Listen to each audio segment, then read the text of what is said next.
Hi, students, or colleagues, or anybody who might be having a look at this video. My name is Professor Roy Wogelius. I'm the Professor of Geochemistry at the University of Manchester in the Department of Earth and Environmental Sciences.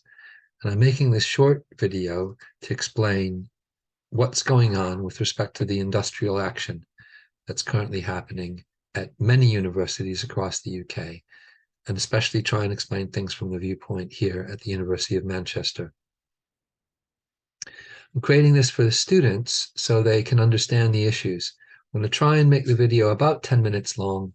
I'll give a short overview using some slides that have been prepared by one of my colleagues, Dr. Laura Loyola, and then I'll show you some slides that are in a little bit more detail, some slides that I've prepared and that have been used by the union in part of their information dissemination. So just give me a second and I'll share my screen.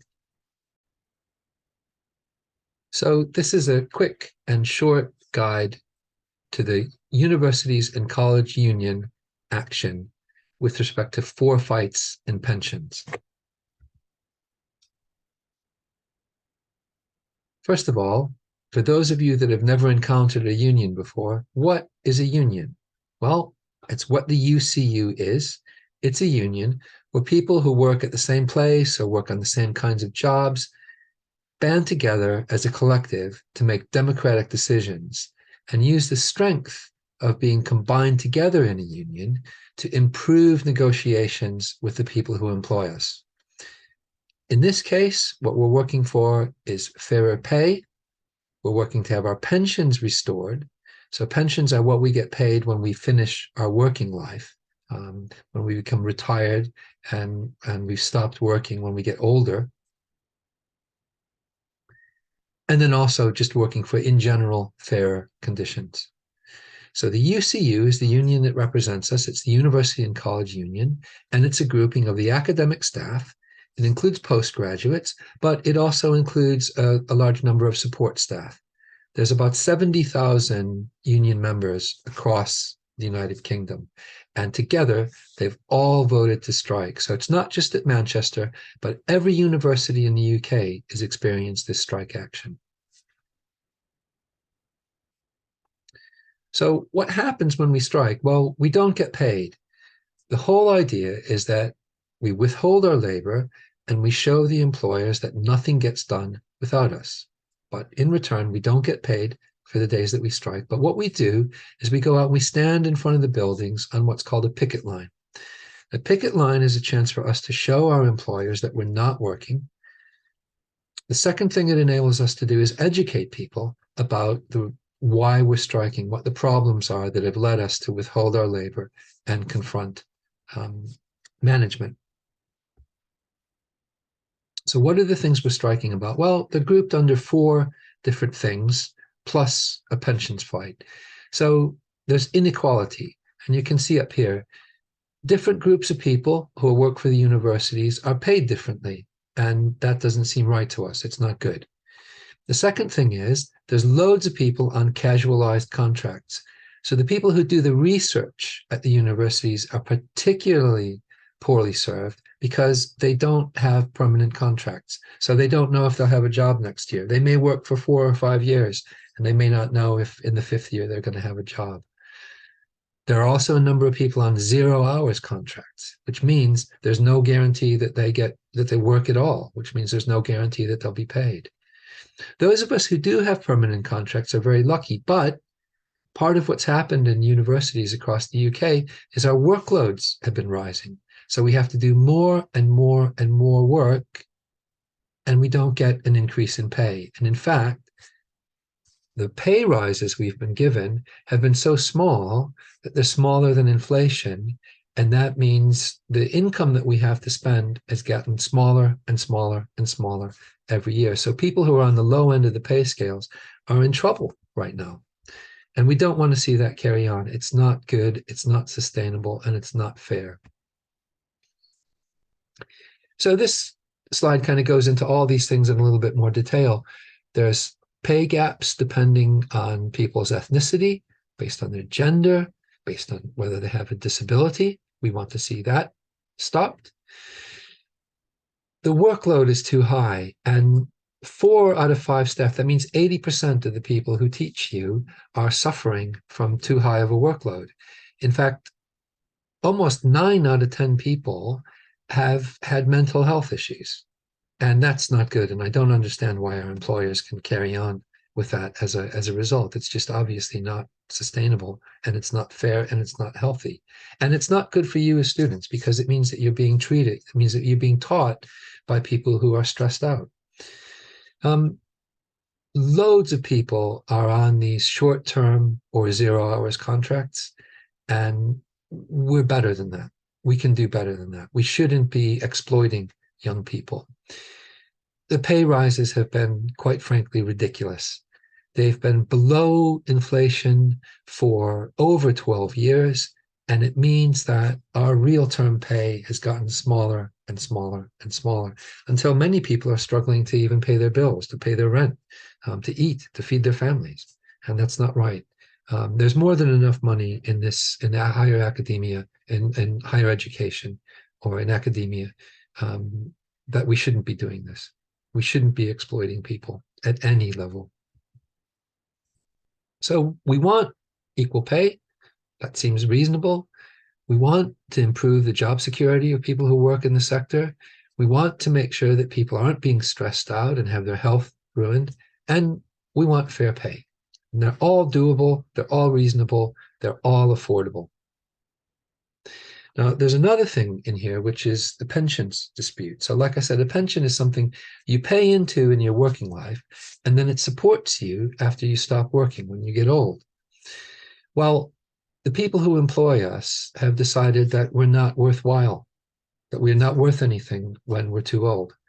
They've decided that we've gone from having a really, really good, strong pension scheme to being attacked and attacked and attacked every year, so that our pension scheme has gotten worse and worse and worse, until finally, almost 1 year ago in April, at first they tried to completely get rid of our pensions so we wouldn't have anything. And then they'd simply decided by directive that our pensions were going to be cut by 35%. That's 1/3, which makes working and retiring from this sector virtually impossible. I don't know what they're thinking. I don't know why they would do this, but this is the attitude that they have towards their staff. And we've decided as a group that we're not going to allow this to happen. We're trying to save our pensions. We pay more and more, we get less and less. We want to see our pensions restored, and we want to see them made affordable for young people who join universities, so that universities in the United Kingdom can continue to grow and flourish as they have for well over 100 years. What can you do as a student? Well, I want to be very, very clear on something. We're going to stand on the picket line, and you can ask your lecturers whether they're going to deliver their courses or not, so you know if you need to show up. If your courses are canceled, you can stand on the picket line with us and support us. If you have a class where the teacher is, for whatever reason, not supporting the union, and they've told you that you must attend, then you should attend. You can cross the picket line in a clear conscience, because we don't want to see any student get penalized or lose marks because of the strike action. And those of us who are striking, we will make sure that you're not disadvantaged in any of your assessments. This is not about trying to punish students. It's trying to make management realize what they've done that's wrong. If you've listened to this and you do support our union and you do support your lecturers, there are a number of things you can do. We will give you information on the picket line that will help you to send an email or a letter or a text message to the people that are in charge of the university and ask them to please see reason, do the right thing, and settle the strike in a good way. So thanks very much for listening to me. I'm going to, just very briefly, I'm going to move to another part of this slideshow. If you feel like you've learned enough, that's great. Thank you for listening. I'm going to show just a couple more slides for a couple more minutes and go in a little bit more detail about what's actually going on. So just hold on for 1 second if you're interested in learning a little bit more. I'm going to change the screen and I'll get right back to you.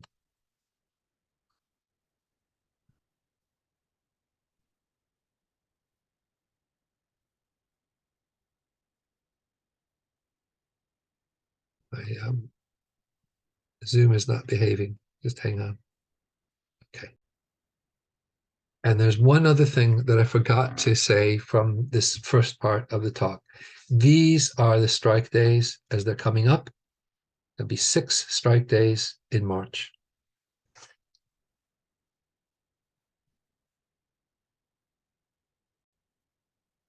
So welcome back. These were the few brief things that I wanted to say. In addition, I wanted to make the point that we are not alone. There are many, many of us on strike. Here within Earth and Environmental Sciences, about half of your lecturers are members of the union.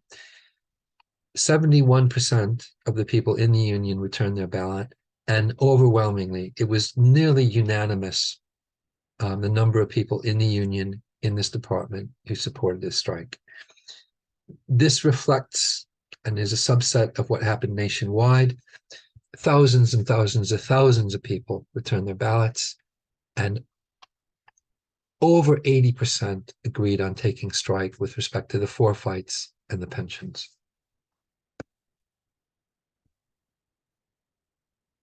This black curve represents the real growth in our pensions. Now we're missing, because we're missing a full evaluation over the last couple of years, but is probably moved over to this green dot. So it hasn't fallen, but of course, because of COVID and Brexit, it hasn't gone up quite as much as it has in the past. But this shows, these dashed lines are what the employers have tried to do to our pensions. They've made these fake valuations that constantly underpredict the way our pension scheme is going to function. You can see none of these look anything at all like the way our pensions have functioned. In the middle of the pandemic, they put out a prediction, which is down here, this yellow dot, that was so horrible, they used that as an excuse to crash our pensions. That's this 35% cut that I was talking about earlier. Just before that, they'd done a valuation where they predicted what the future was going to be. It's this red line, which is just completely fictional. They were predicting that our pensions would be affected by some kind of catastrophe like the end of capitalism or some kind of nuclear war, something like that. In a capitalist society, this is not what happens with investments. It's just completely ridiculous. And they were trying to use that to kill our pension scheme. It's, well, wrong. So for a number of years, this goes back all the way to at least 2011, they've been trying to kill our pensions. They've been misrepresenting the way the pension has been functioning. And we want this stopped. And we want what they've tried to do to our pensions, which is based on a completely fictional assessment of our pensions, to be stopped. We want a proper valuation done, and we want our pension benefits restored. There's absolutely no reason for this.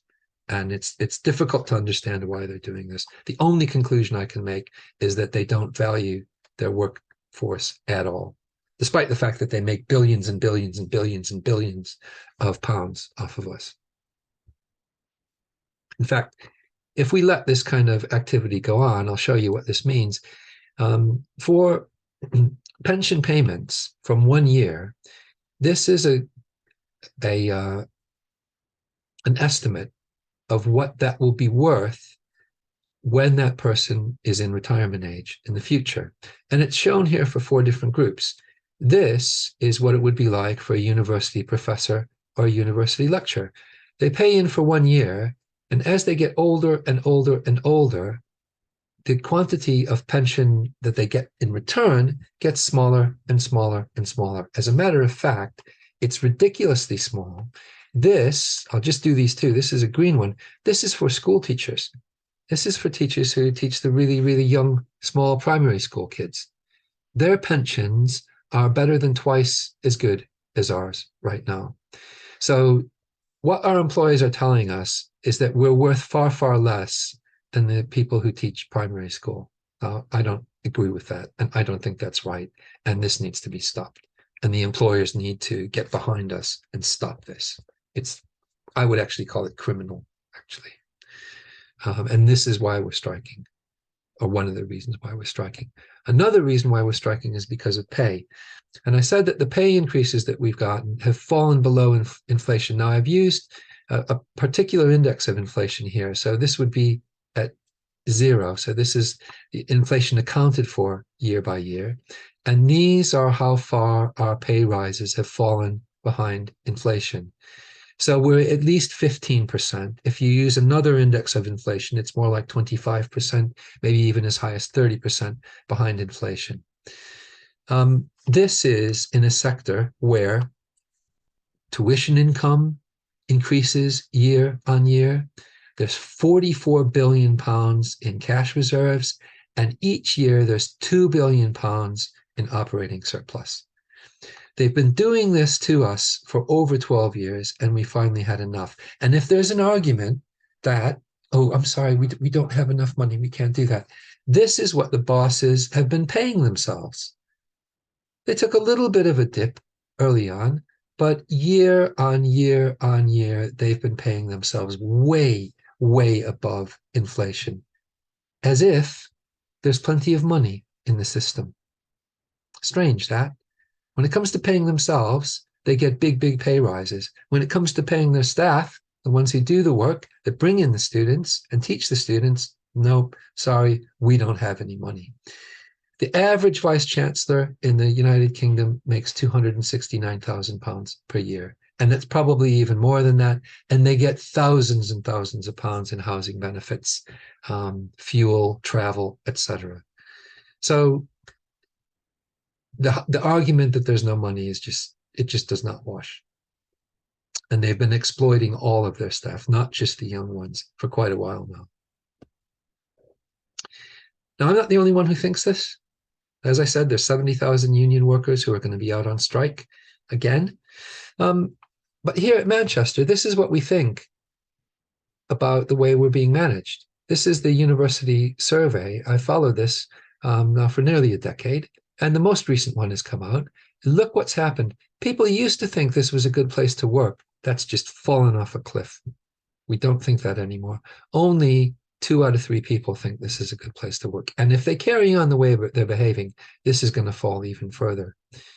We don't believe that our senior leadership team leads us well. We don't believe that they manage change well.